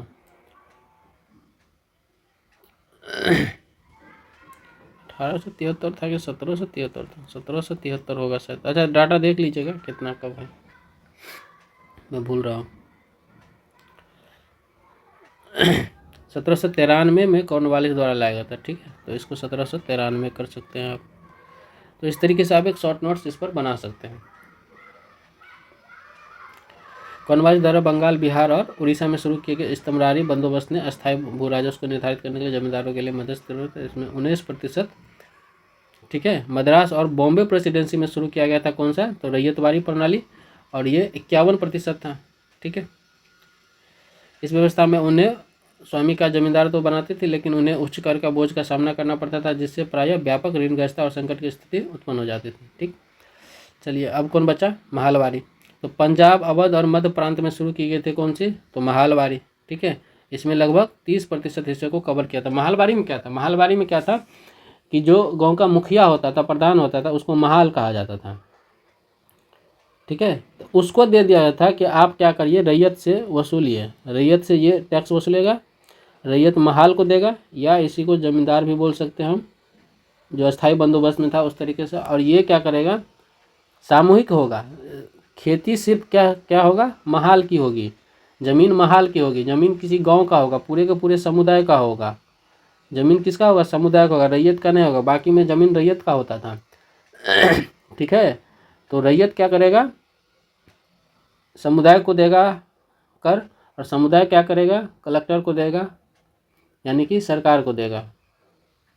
ठीक है, अगर रैयत नहीं दे पाया तो वो क्या करेगा, रैयत को हटा दिया जाएगा, दूसरे रैयत आ जाएंगे कृषि करने के लिए। ठीक है, तो जमीन किसकी रहेगी, रैयत की नहीं रहेगी उसमें। तो सामूहिक रूप से भुगतान के लिए उत्तरदायी थे। ठीक है ना, तो ग्राम समुदाय या महलों, जिसको महल का महलों का कहा जाता था, को किया जाता था, जो सामूहिक रूप से भुगतान के लिए उत्तरदायी थे। इसके परिणाम स्वरूप असमान बोझ कर तथा न्यायसंगत भूमि प्रबंधन में चुनौतियां उत्पन्न हो गई थी। ठीक है, ये लगभग 30% के था। तो महलवारी व्यवस्था के बारे में कह रहा है कि निम्नलिखित कथनों पर विचार कीजिए। राजस्व निपटान व्यक्तिगत कृषकों के माध्यम से किया जाता था, जो करों का भुगतान करने के लिए प्रत्यक्ष रूप से उत्तरदायी होते थे। तो ये गलत है। राजस्व भुगतान निपटान करने के लिए कृषक जो है व्यक्तिगत रूप से जिम्मेदार नहीं होते थे, महाल जो है सामूहिक रूप से जिम्मेदार होते थे, पूरा का पूरा गाँव। इसे पंजाब, अवध और मध्य प्रांत जैसे लागू किया गया था, तो ये कथन सही हो जाएगा। भूमि उत्पादकता के आधार पर राजस्व मांग को समय समय पर संशोधित किया जाता था, तो ये भी सही है। तो 2 और 3 इसका सही उत्तर होना चाहिए, 2 और 3 जो है इसका सही उत्तर है। ठीक है, अब आते हैं 24वें प्रश्न में। कह रहे महलवारी व्यवस्था वर्ष 1822 में बोल्ट मैकेंजी द्वारा शुरू की गई थी। ठीक है, होल्ट मैकेंजी द्वारा शुरू किए थे, और पंजाब, अवध और मध्य प्रांतों में जैसे क्षेत्रों में लागू की गई थी। ठीक है, तो पीछे हमने शायद वेलेजली बोल दिया, तो वो गलत है। होल्ट मैकेंजी 1822 में जो है शुरू किया था। ये नामों में ना मुझे बहुत कन्फ्यूजन रहती है, इधर का उधर हो जाता है फैक्चुअल कॉन्सेप्ट सब। ठीक है, तो महलवारी व्यवस्था वर्ष जो 1822 में होल्ट मैकेंजी के द्वारा शुरू की गई थी, और पंजाब, अवध और मध्य प्रांत जैसे क्षेत्रों में लागू की गई थी। स्तंभरारी बंदोबस्त, जहाँ जमींदार राजस्व एकत्र करके उत्तरदायी होते थे, उसके विपरीत था महलवारी व्यवस्था। इसमें राजस्व का निपटान पूरा का पूरा ग्राम समुदाय करता था या महल करता था। ठीक है, उसी को महल बोला जाता था, जो सामूहिक रूप से भुगतान हेतु उत्तरदायी होते थे।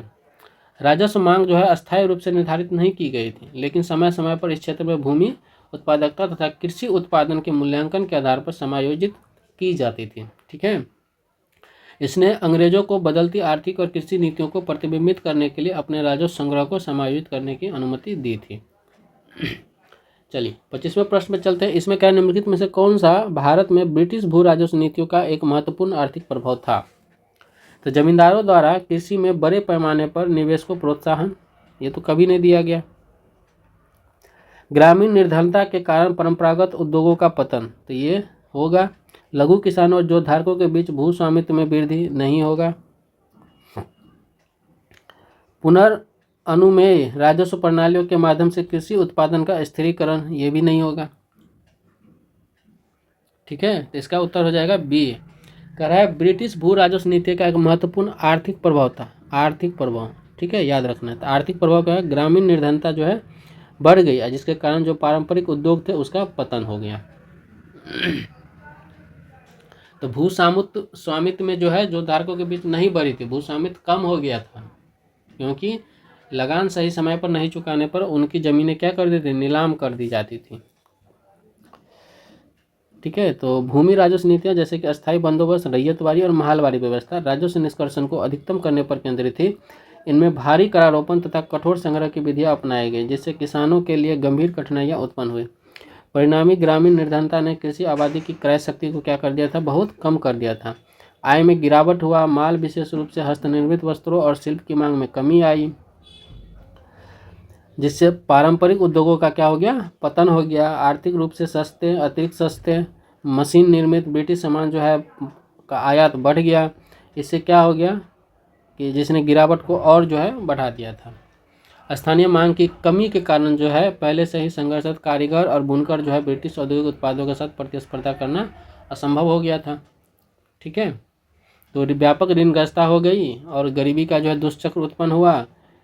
इसके बाद जो है ग्रामीण भारत की सामाजिक आर्थिक संरचना काफ़ी बाधित हो गई थी। ब्रिटिश प्रशासन के दौरान भारत में इजारेदारी बंदोबस्त का निम्नलिखित में से कौन सा सबसे महत्वपूर्ण परिणाम था। तो ब्रिटिश प्रशासन के दौरान भारत में इजारेदारी बंदोबस्त, इजारेदारी मतलब अस्थायी बंदोबस्त का परिणाम कौन सा था। स्थिर राजस्व संग्रहण के कारण कृषि उत्पादकता में वृद्धि हुआ था, नहीं हुआ था। बिचौलियों के एक मध्यवर्ती वर्ग के उदय से किसानों का शोषण हुआ था, तो ये शोषण तो हुआ था। लचीली राजस्व नीतियों के कारण ग्रामीण ऋण में कमी आई थी, नहीं आई थी। ब्रिटिश क्षेत्रों में भूमि राजस्व मूल्यांकन का एक समान अनुप्रयोग था, नहीं था। अलग अलग था ना, कहीं पर रैयतवारी, कहीं पर महलवारी, कहीं पर क्या, कहीं पर क्या था, महलवारी, अस्थायी बंदोबस्त। ठीक है, तो 1773 में वॉरेन हेस्टिंग्स द्वारा शुरू की गई इजारेदारी प्रणाली एक राजस्व कृषि व्यवस्था थी जहां व्यक्ति कर वसूली के अधिकार के लिए बोली लगाते थे। ठीक है, तो बी इसका उत्तर दिया ना, बी। बिचौलियों के मध्यवर्ती वर्ग के उदय से किसानों का शोषण हुआ था। ठीक है, तो वॉरेन हेस्टिंग्स जो है 1773 में इजारेदारी प्रणाली लाया था जिसमें क्या कर दिया था, बोली लगाया जाता था। ठीक है, इसी को कॉर्नवालिस खत्म किया था। इस बंदोबस्त ने ब्रिटिश ईस्ट इंडिया कंपनी के लिए राजस्व संग्रह को अधिकतम करने की प्राथमिकता दी, जिससे राजस्व किसानों यानी कि इजारेदार के एक मध्यवर्ती वर्ग का उदय हुआ। इजारेदार प्रायः कृषि आबादी की भलाई की तुलना में लाभ से अधिक चिंतित थे। ठीक है, और कोई भी जो था वो कृषि को लाभ हो ऐसा नहीं सोचता था, खुद को लाभ हो, स्वयं को लाभ होना चाहिए, ये सोचता था। चूंकि राजस्व संग्रह अधिकारों की नीलामी की गई थी, इसलिए इजारेदार जो है द्वारा अत्यधिक उच्च बोली लगाई जाती थी। और उच्च बोली लगाने के लिए क्या करता है, अत्यधिक राजस्व का संग्रह करेगा। अत्यधिक राजस्व का संग्रह करेगा तो उत्पादन भी उस अनुकूल होना चाहिए ना। और उत्पादन में यदि निवेश नहीं किया जाता है कृषि में तो उत्पादन अनुकूल होगा नहीं। तो उच्च राजस्व कहाँ से लेगा, उच्च राजस्व लेगा तो फिर ऋण लेगा किसान, ऋण किसान लेगा तो क्या करेगा, शोषण होगा उसका, उत्तरोत्तर निर्धनता और पारंपरिक कृषि संरचनाओं का पतन हो गया। ठीक है, 1875 के दक्कन कृषि विद्रोह का एक महत्वपूर्ण परिणाम क्या था। ठीक है, तो दक्कन के क्षेत्र में जो कह रहा है कि रैयतवारी प्रणाली का पूर्ण उन्मूलन हुआ, नहीं हुआ। ब्रिटिश सरकार द्वारा कृषक वर्ग को भूमि का पुनर्वितरण किया गया, नहीं किया गया। किसानों को गिरफ्तारी और कारावास से बचाना जब वे ऋण नहीं चुका सकते थे, तो ये एक महत्वपूर्ण परिणाम था हंटर कमीशन के बाद। ठीक है, कि किसान को ऋण नहीं चुकाने पर जो गिरफ्तारी कर लिया जाता था और कारावास में डाल दिया जाता, इससे क्या हो गया, उसको मुक्ति मिल गई। दक्कन क्षेत्र में सहकारी कृषि पद्धतियों की स्थापना हो गई, ये भी नहीं हुई। तो 1875 का दक्कन कृषि विद्रोह के रूप में जो साहूकारों की दमनकारी प्रथाओं से प्रेरित था, जिन्हें स्थानीय रूप से साहूकार या मारवाड़ी के रूप में जाना जाता था। रैयतवारी प्रणाली के तहत व्यक्तिगत किसान ब्रिटिश सरकार को राजस्व का भुगतान करने के लिए प्रत्यक्ष तौर पर उत्तरदायी थे। लगातार सूखे तथा गिरती कृषि कीमतों ने किसानों को उच्च करों का भुगतान करने में असमर्थ बना दिया, जिसके परिणामस्वरूप किसानों ने ऋण के लिए साहूकारों की ओर रुख किया। हालांकि इन साहूकारों ने अत्यधिक ब्याज दरों पर शुल्क देकर स्थिति का फायदा उठाया। ठीक है, जिसके चलते किसान कर्ज के चक्र में फंस गए। फौजदारी मामलों में क्या करता था कि किसानों को अपनी भूमि और मवेशी भी खोने पड़े थे, यानी कि केस कर दिया जाता था। तो इस तरह से शुरू हुआ इसका विद्रोह, जब महाराष्ट्र के सूपा गांव में शुरू होता है और किसान जो के साहूकार पर हमला कर दिया जाता है। ऋण से संबंधित जितने भी अभिलेख कागज पत्र थे सबको क्या कर दिया था, जला दिया जाता है और न्याय की मांग की जाती है। इसका विद्रोह जब पूरे दक्कन में फैल गया था। ठीक है, व्यापक अशांति की स्थिति से ब्रिटिश सरकार जो है क्या करते थे, इसके कारण की जांच की और जांच में 1889 में दक्कन कृषक राहत अधिनियम प्रस्तुत किया गया। ठीक है, इस कानून का उद्देश्य था कि भूमि और मवेशियों को जब्त करना, कठिन बनाकर साहूकारों की प्रथाओं को विनियमित करना, तथा निष्पक्ष ऋण समझौते को सुनिश्चित करना तथा ऋण न चुका पाने की स्थिति में किसानों को गिरफ्तारी व कारावास से बचाना था। ठीक है। यद्यपि इस अधिनियम ने कुछ राहत प्रदान की, लेकिन यह उच्च राजस्व मांगों जैसे व्यापक संरचनात्मक मुद्दों को संबोधित करने में विफल रहा था, जिससे कृषि संकट काफी हद तक अनसुलझा ही रहा। 28वां प्रश्न कह रहा है कि ब्रिटिश शासन के दौरान कृषि में गिरावट के विषय में निम्नलिखित कथनों पर विचार कीजिए।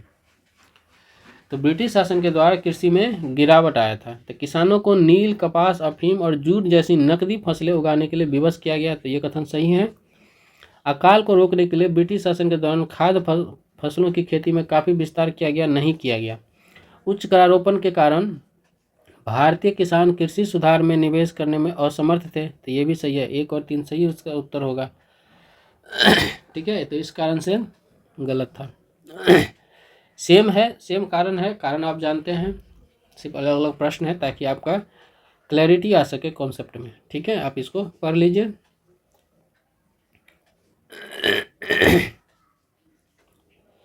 चलिए, ये भी वही है, इसको पढ़ लीजिए आप। चलते हैं 29वें प्रश्न में। नील विद्रोह जो हुआ था 1859-60 में, उसके संबंध में कह रहा विचार करने के लिए। तो कह रहा है इस विद्रोह के आरंभ होने का प्रमुख कारण किसानों को अपनी सबसे उपजाऊ भूमि पर नील उगाने के लिए विवश करना था। ठीक है, तो ये तो एक कथन सही है। इस विद्रोह को स्थानीय जमींदारों और बुद्धिजीवियों का समर्थन मिला था। जो स्थानीय जमींदार था, बुद्धिजीवी था, उसका समर्थन मिला था, लेकिन हाँ, बहुत बड़े जमींदार का समर्थन नहीं मिला था, क्योंकि वही तो नील का क्या कर रहा था, खेती करवा रहा था उससे। तो ये कथन भी सही है। बंगाल सरकार ने विद्रोह के बाद ऐसे सुधार किए जो बगान मालिकों के पक्ष में थे। नहीं, बगान मालिकों के पक्ष में नहीं थे ये। ठीक है, तो इसका उत्तर हो जाएगा केवल 1 और 2। तो जरा नील विद्रोह के बारे में बात कर लेते हैं। ये पहला प्रश्न है नील विद्रोह के बारे में आज। तो नील विद्रोह कब हुआ था? 1859-60 में बंगाल में हुआ था, और ये बहुत बड़ा ऐतिहासिक किसान विद्रोह था। ठीक है, जो ब्रिटिश नील बागान मालिकों की दमनकारी प्रथाओं के विरुद्ध निर्देशित किया गया था। किसानों को शोषणकारी अनुबंधों के तहत अपने सबसे उपजाऊ भूमि पर नील की खेती करने के लिए विवश किया गया था।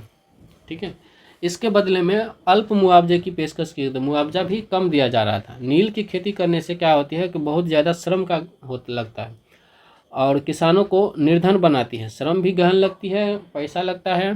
ठीक है, जिससे किसान कर्ज लेते हैं और कर्ज में फिर डूबते चले जाते हैं। तो इस तरीके से जो चेन है ना, श्रृंखला, वो चलती रहती है। साथ ही अन्य फसलों के लिए मृदा की उर्वरता को कम करती है। इस विद्रोह को समाज के विभिन्न वर्गों से व्यापक समर्थन मिला। दीनबंधु मित्र जो है अपना नाटक लिखता है, कौन सा, तो नील दर्पण के माध्यम से नील किसानों की दुर्दशा को व्यापक रूप में प्रदर्शित करने का प्रयास किया। द हिंदू पैट्रियट के संपादक जो है हरीशचंद्र मुखर्जी लिखते हैं कि बुद्धिजीवियों ने किसानों के शोषण का पर्दाफाश करने के लिए प्रेस का इस्तेमाल किया। ठीक है, स्थानीय जमींदारों ने भी आंदोलन का समर्थन किया, जिससे किसानों को न्यायालयों तथा सार्वजनिक मंचों पर अपनी शिकायतें रखने में मदद मिली। बंगाल सरकार ने बागान मालिकों की जातियों को रोकने के लिए हस्तक्षेप किया। बाद में सुधारों ने जबरन नील की खेती को हतोत्साहित किया, जो किसानों के लिए एक विजय का संकेत था। ठीक है, बागान मालिकों का प्रभुत्व समाप्त हो गया तथा कई किसानों ने धान जैसी खाद्य फसलों की ओर संक्रमण किया, मतलब गया धान भी उगाने लगा, खाद्य फसल भी उगाने लगा। ठीक है, यह विद्रोह बाद के राष्ट्रवादी आंदोलन का अग्रदूत था। मतलब इसी विद्रोह का नकल बहुत सारे बाद के राष्ट्रवादी आंदोलनों में किया गया था। ग्रामीण उत्पीड़न को उजागर किया गया तथा भारत के स्वतंत्रता संग्राम में कृषि संबंधी मुद्दों को संबोधित करने के लिए नेताओं को प्रेरित किया गया। ठीक है, तो ये नील विद्रोह जो था 1859-60 का, ये बहुत ही महत्वपूर्ण विद्रोह था। चलिए, आज का अंतिम प्रश्न है ये। तो कह रहा ऐतिहासिक आंदोलन की निम्नलिखित विशेषताओं पर विचार कीजिए। यह एक शांतिपूर्ण कृषि आंदोलन था जो काफ़ी हद तक बंगाल क्षेत्र तक ही सीमित था। कह रहा है कि ऐतिहासिक आंदोलन मतलब नील आंदोलन, यह एक शांतिपूर्ण कृषि आंदोलन था जो काफ़ी हद तक बंगाल क्षेत्र तक ही सीमित था। तो ये कथन ठीक है। इसमें विरोध के एक प्रमुख माध्यम के रूप में सामूहिक काश्तकारी हड़ताल का उपयोग किया गया। इसने बंगाल काश्तकारी अधिनियम 1885 के अधिनियम को काफ़ी प्रभावित किया। ठीक है, तो ये कह रहा है कौन सा विद्रोह था, तो ये नील विद्रोह था, सॉरी पावना विद्रोह था ये। ठीक है, माफ़ कीजिएगा, काश्तकारी अधिनियम है ना, काश्तकारी अधिनियम 1985, तो ये पावना विद्रोह है। देखिए तो क्या था पावना विद्रोह। पावना विद्रोह आंदोलन 1873-1885 तक चला था। बंगाल के पावना जिले में, आधुनिक बांग्लादेश में है, यह केंद्रित एक शांतिपूर्ण कृषि आंदोलन था। यह आंदोलन जमींदारों की दमनकारी प्रथाओं पर पट्टेदार किसानों के बीच एक व्यापक असंतोष के कारण उत्पन्न हुआ था। इनमें अवैध उपकर यानी कि अबाब, अत्यधिक किराया या काश्त का और जबरन बेदखली शामिल थे। अन्य कृषि विद्रोहों के विपरीत पावना आंदोलन में शिकायतों को दूर करने हेतु कानूनी एवं अहिंसक तरीकों को अपनाया गया। किसानों द्वारा नियोजित एक प्रमुख रणनीति सामूहिक काश्तकारी हड़ताल थी, जिसमें उन्होंने अनुचित किराए, काश्त और उपकर का भुगतान करने से इनकार कर दिया था। उन्होंने अपने हितों के संग्रहण और उनकी रक्षा हेतु कृषक लीग, रैयतों के संघ को कृषक लीग कहा जाता है, का गठन किया। ठीक है, और लीग ने क्या किया, ब्रिटिश प्रशासन के याचिका दायर की तथा अदालतों में जमींदारों के विरुद्ध कार्रवाई शुरू की। अब क्या हुआ, आंदोलन में सभी किसानों को बुलाया जाता था कि आपको यदि किसी जमींदार ने उत्प्रेरित किया है, शोषित किया है, तो आप भी क्या कीजिए, याचिका दायर कीजिए। ठीक है, तो उसके बाद क्या किया जाता है, 1885 में काश्तकारी बंगाल काश्तकारी अधिनियम लाया जाता है और अधिनियम को काफ़ी प्रभावित किया, जिसमें काश्तकारों द्वारा किराए के विनियमन और उनके अधिभोग अधिकारों को मान्यता देकर सुरक्षा प्रदान की गई। ठीक है, तो पावना आंदोलन अन्य कृषि संघर्षों का अग्रदूत था तथा औपनिवेशिक शासन के दौरान काश्तकारों के अधिकारों के बढ़ते दावे को दर्शाता था। ठीक है, तो ये आज का हमारा टॉपिक था। आज जो हमने किया इतना 30 प्रश्न हम लोगों ने कर लिया है। ठीक है, 6 प्रश्न करंट अफेयर से, 12 प्रश्न पॉलिटी से और 12 प्रश्न हिस्ट्री से। सेम जो है कल भी रहेगा जारी, एक सप्ताह तक यही चलेगा। ठीक है, 12 हिस्ट्री से करेंगे, हिस्ट्री में आगे का करेंगे हम लोग। अब जो जनजातीय विद्रोह है वहाँ तक जाएंगे। तो जनजातीय विद्रोह या किसान विद्रोह जो है आप उसको पढ़ के आएगा, 1858 तक का जो विद्रोह है सारे के सारे। ठीक है, वहाँ से प्रश्न होंगे। इसके बाद जो है पॉलिटी में जो है नागरिकता से आज तक हो गया, नागरिकता तक, नागरिकता के बाद जो है अब मूल अधिकार, फंडामेंटल राइट, और डीपीएसपी जो है उससे अगले टेस्ट में प्रश्न होंगे। ठीक है, मूल कर्तव्य डीपीएसपी और मूल कर्तव्य फंडामेंटल ड्यूटीज़, तो वहाँ से भी प्रश्न होंगे। तो यहाँ तक आप लोग पढ़ लीजिएगा, रिवीजन कर लीजिएगा। आते हैं नेक्स्ट वीडियो में। ठीक है, कृपया करके चैनल को सब्सक्राइब और शेयर जरूर कीजिएगा। ठीक, थैंक यू। पढ़ते रहिए, मिलते हैं अगले वीडियो में। धन्यवाद।